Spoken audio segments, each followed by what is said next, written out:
अस्सलाम वालेकुम। कैसे हैं आप सब लोग? खैरियत से हैं? ठीक हैं।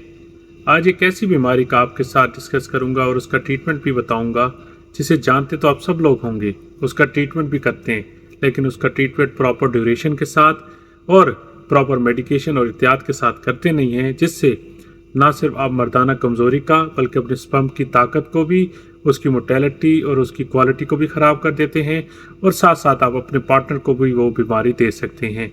ये कॉमन सी बीमारी है। अगर इसका एक प्रॉपर तरीके से एहतियात के साथ आप इसका इलाज करें तो बिल्कुल ठीक हो सकते हैं और बहुत सारी बीमारियों से बच भी सकते हैं। ये कॉमन बीमारी है जो लोग प्रदेश में यानी सऊदीया, कुवैत, यूनाइटेड अरब एमिरेट्स में और प्रदेश में रहते हैं, उनको ये बीमारी ज़्यादा रहती है क्योंकि वो कॉमन रहते हैं। और ख़ासकर पाकिस्तान में भी ये बीमारी कॉमन है, लेकिन इसका ट्रीटमेंट अवेलेबल है, लेकिन इसकी एहतियात ज़्यादा है। हर लिहाज से आज पूरी वीडियो को इसको एंड तक देखिएगा। इसमें मैं इसका प्रॉपर ट्रीटमेंट भी बताऊंगा, उसका तरीका इलाज समझाऊंगा और एहतियात भी समझाऊंगा और हर चीज़ समझाऊंगा। और ये बीमारी सिर्फ परदेशियों के लिए नहीं, पाकिस्तान और इंडिया, बांग्लादेश सब के लोगों के लिए इम्पॉर्टेंट है।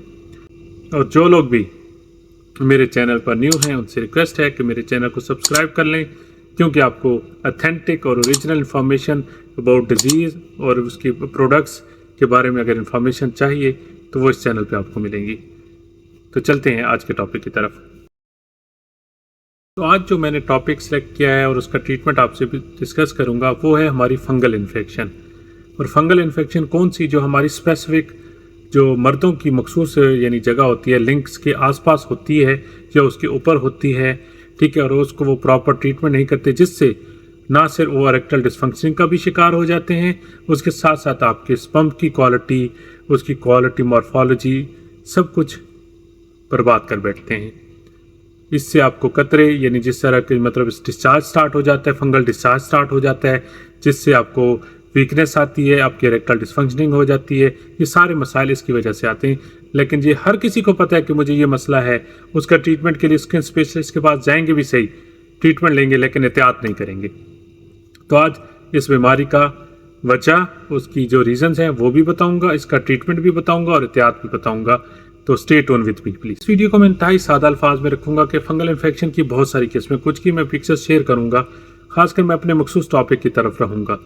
अच्छा, फंगल इन्फेक्शन जब आपको हो जाती है, ये रेडनेस की फॉर्म में होती है या वाइट पैचेस की फॉर्म में होती है, ये रिंग फॉर्म में हो, फंगल यानी जो भी किस्म हो, ठीक है। इसमें मतलब मोस्टली ये हमें इस तरह हो कैसे सकती है कि हम कभी जल्दी में या किसी की जगह जाएं या जो भी है पब्लिक टॉयलेट में जहाँ पे फंगस अवेलेबल हो और वहाँ पे आप यूरिन पास करें या मतलब जो भी हाजत पूरी करें, तो वहाँ से ये आपको लग जाती है।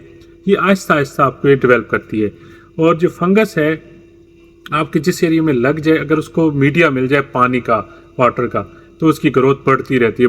और ख़ासकर गर्मियों में क्योंकि पसीना ज़्यादा रहता है तो ये मुख्तलिफ खासकर मखसूस जगह पे और ज़्यादा बढ़ती है, ठीक है। ये पहले गोल फॉर्म यानी रिंग फॉर्म की शक्ल में होती है, फिर बढ़ती रेड, और इस तरह से साथ में आपको इरिटेशन और एलर्जी और खारिज भी स्टार्ट हो जाती है, जिसकी वजह से आपको यानी वाटरी डिस्चार्ज भी स्टार्ट हो जाता है आपके ऊपर, यानी सिम पिंपल्स बन सकते हैं। वो पस वाले भी और नॉर्मल वाले भी हो सकते हैं। अगर आप उसका ट्रीटमेंट नहीं करेंगे तो वो पस भी बन जाएगी, तो बैक्टीरियल इन्फेक्शन भी इन्वॉल्व हो जाती है। इस तरह ये चीज़ बढ़ती है, ठीक है।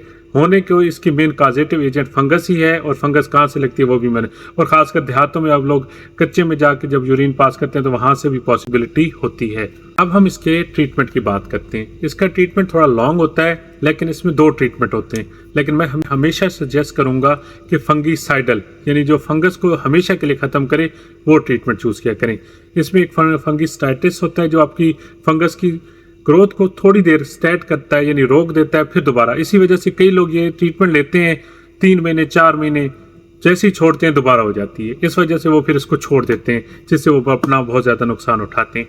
इसका फंगीसाइडल ट्रीटमेंट जो है वो एक प्रॉपर एक वे से करना पड़ता है, वो वे मैं आपको समझाता हूँ।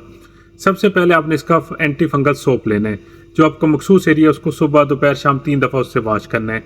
वो कीटोकैनाजोल के नाम से आता है, वो लाजमी यूज़ करें। सेकंड में इसकी टैबलेट आती है टर्बेनाफिन की 250 mg, एक टैबलेट डेली लेनी है। इसका ट्रीटमेंट 1 महीने भी चल सकता है और 2 महीने या 3 महीने तक लास्टिंग हो सकता है।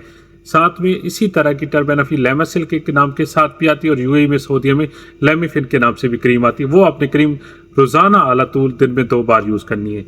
ये एक प्रॉपर ट्रीटमेंट है। सबसे पहले ये तो आपके जिस्म की केयर हो गई। दूसरा, आपका साबुन अलग होना चाहिए, आपका टॉवल अलग होना चाहिए।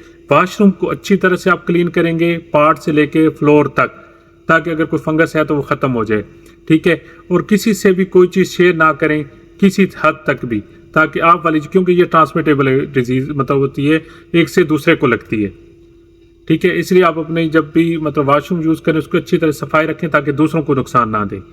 इस दौरान अगर आप पार्टनर के साथ सेक्स भी करते हैं तो चांसेस होता है कि ये डिजीज़ उनको भी लग जाए, इसलिए एहतियात लाजमी है, ठीक है। इसका ट्रीटमेंट लॉन्ग टिल 3 मंथ हो सकता है, करना पड़ता है, लेकिन जब तक ये बिल्कुल ख़त्म ना हो जाए उस टाइम तक इस ट्रीटमेंट को जारी रखें। अपनी भी खासकर गल्फ़ में इस अमराज में मुब्तला हैं उनको चाहिए कि 14 दिन के बाद एक डिप्रोफास का इंजेक्शन भी लगवा लें, ठीक है। ये कॉर्टिकोस्टेरॉइड्स है, लेकिन ये मैं रिकमेंड ज़रूर करता हूँ। इससे बहुत ज़्यादा जो खासकर एलर्जी के सिम्टम्स यानी खारिज यानी हक्का होता है वो रिकवर हो जाता है हर 14 दिन के बाद एक इंजेक्शन। और पाकिस्तान में आप डेल्टा कॉर्टिल का इंजेक्शन इसके साथ लगवा सकते हैं, या बीटामेथासोन का पेटनोवेट के नाम से भी इंजेक्शन आता है, ये कुछ भी लगवा सकते हैं 14 दिन के बाद।